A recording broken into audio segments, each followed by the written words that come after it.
Example number 4. A man is training on a firing range with a target that consists of a bullseye with 2 concentric rings around it. The probability that the man hits the bullseye is 0.1.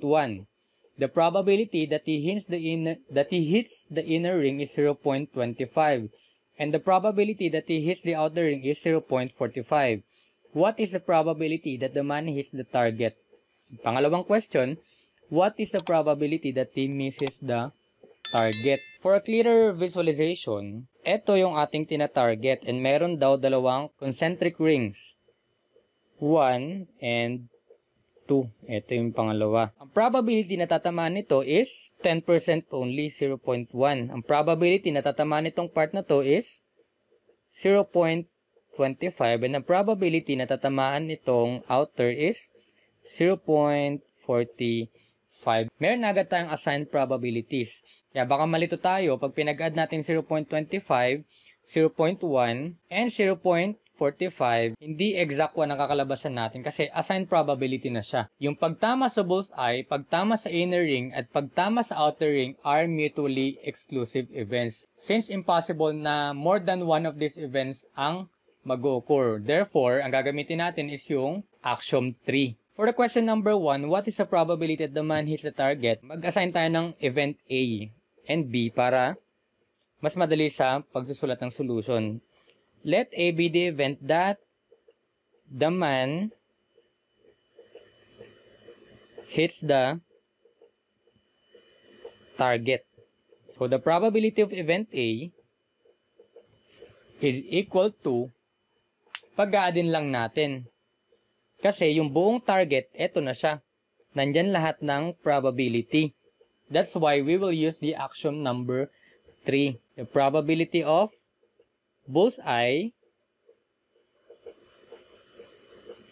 plus the probability of inner ring plus the probability of outer ring. Probability of event A that the man hits the target is equal to the bullseye 0.1, inner ring 0.25, plus outer ring ay 0.45. Again, pinag-a-add natin siya kasi for the event A, ang unang condition is probability na tatamaan niya yung target kahit anong target. So, pag-a-addin lang natin silang tatlo. Mutually exclusive events. So, probability of event A is now equal to 0.8. This is the answer for the first question. Second question, let B the event that the man misses the target. Para hindi na tayo mahirapan, gamitan na lang natin ng complement rule. So, yung probability ng B is a direct complement of the probability of A. So, 1 minus probability of A. Probability of B now is equal to 1 minus ang probability ng A natin is 0.8. So finally, the probability of event B na hindi tatamaan ng man yung target natin is 0.20. So this is the answer for the second question. Example number 5. The table below shows the probabilities for the number of times that an accident-prone area will record accidents in a course of 1 week. Let A be the event that there are more than 2 accidents during the week, and let B the event that the accident happens at least 1. Find the probability of A and the probability of B. So first, we need to create a sample space. Ang sample space natin, magbe-base tayo sa table, of course. We have, eto lang yun. 0, 1, 2, 3, and 4. Yan yung 4 times. Ayan yung bilang ng beses na magkakaroon ng accidents. And the probability is 0.6, 0.3, 0.05, 0.04, and 0.01. Ito na agad yung ating probability table. And meron tayong dalawang event. Kailangan mo natin i-create yung event A at saka event B. For event A, there are more than 2 accidents during the week. So, ibig sabihin, ang ilalagay natin is more than 2.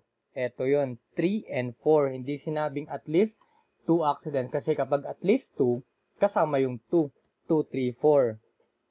So, more than 2 accidents, we have 3 and 4. For event B, the event that the accident happens at least once. At least isang beses daw. Pag sinabing at least, kasama yung 1. So, magsa-start tayo ng 1 hanggang 4. The event B is equal to 1, 2, 3, and 4. To find the probability of the event A, notice that yung ating event A is the event that either 3 crashes, that either 3 accidents happens or 4 accidents happen. 3 or 4. Meaning, kailangan lang natin pag-addin yung 3 and 4, of course, by axiom number 3.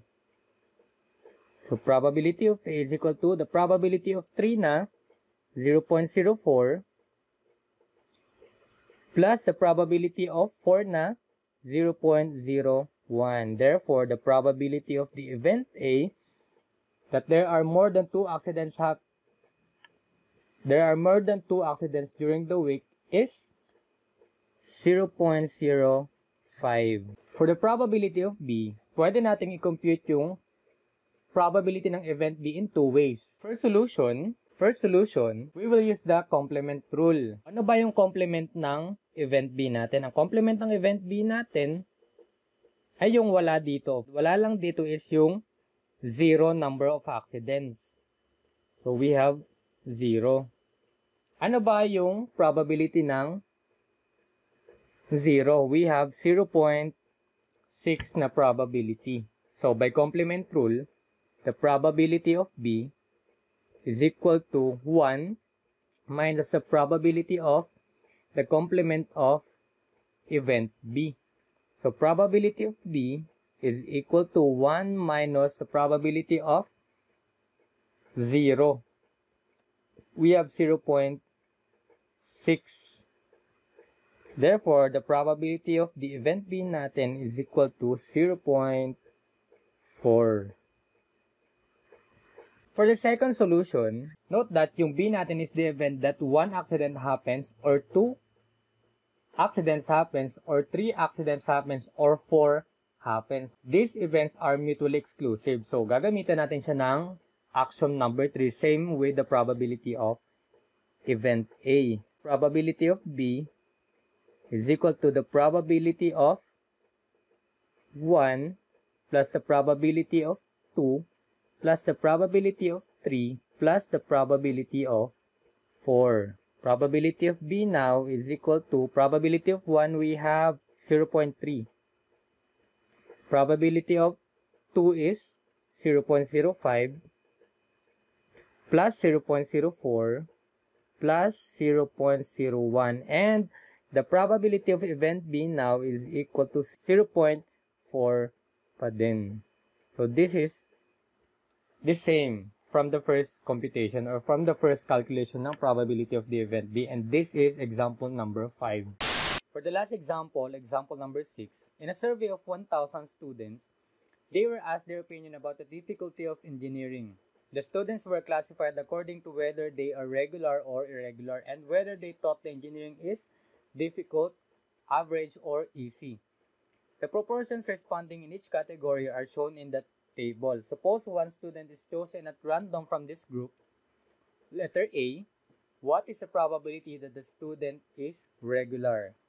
Second question, what is the probability that the student is irregular? And lastly, third question, what is the probability that the student is regular or thinks that engineering is difficult or both? This is the probability table natin. Meron tayong dalawang category. First category, regular or irregular. Second category, difficult, average, or easy daw yung opinion nila sa engineering. Yung table na yan gives the probabilities for the 6 simple events in the cells of the table. For letter A, what is the probability that the student is regular? Let A be the event na yung mapipili nating student ay regular out of 1,000 students. Regular student. So the probability of A now is equal to, kung titingnan natin yung probability table natin, tatlong type yung regular natin. Yung unang regular na iniisip niya is difficult yung engineering, pangalawa average yung engineering, and pangatlo is yung engineering. Etong mga nag-opinion ng difficult, average, and easy na 0.35, 0.08, and 0.01, lahat yan irregular. Ibig sabihin, we simply add those three probabilities. 0.35 plus 0.08 plus 0.01, and the probability of the event A is equal to 0.44. For letter B, what is the probability that the student is irregular? Letter B, let be the event that the student is irregular. For the probability of B, pwede na agad natin siyang direct gamitin ng complement rule. Out of 1,000 students, dalawa lang naman yung unang category. Meron dong regular at meron dong irregular. Alam na natin yung probability ng regular, which is 0.44. So kung gagamitin natin ng complement rule, this is 1 minus the probability of A, kasi dalawa lang naman ang category. Probability of B now is equal to 1 minus 0.44. And this is now equal to 0.56. Pwede nito agad yung maging answer natin. Or simply, pag-aadin natin itong tatlong ito. Same with letter A, 0.56. So, pinag-add natin lahat itong 6 na probabilities of 6 simple events na yan. Ang sum niyan is 1 kasi ang survey is from 1,000 students lang. Sa isang population lang nanggaling yung lahat ng probabilities na yan. Sa isang population or sa isang sample space lang lahat nanggaling ng probabilities na yan. Next, for letter C, the probability that the student is regular or thinks that the engineering is difficult or both. We need to find first the probability ng event na, let's say this is event C, na ang may opinion sa engineering is difficult. Ito yun.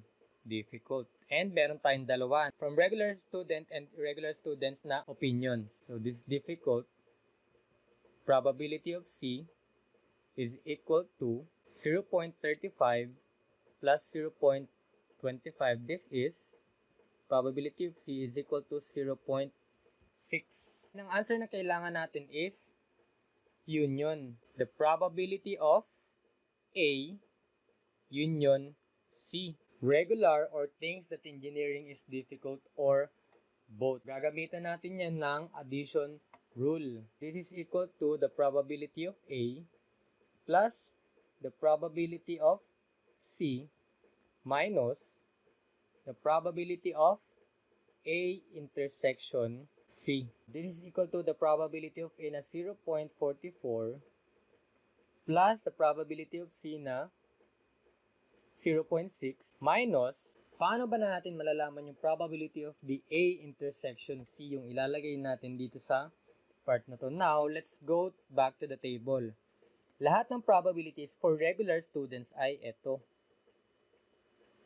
And lahat ng probabilities for the opinion na difficult ang engineering ay ito. Therefore, ang kailangan lang natin is yung intersection nila. And ito yun, 0.35. So, minus 0.35. The probability of A union C, or the probability that the student is regular or thinks that engineering is difficult, is 0.69. This is the answer for example number 6. And that's all for axioms or probability. If you think this video is helpful, please like and share, subscribe for more. Thank you for watching and see you on the next video.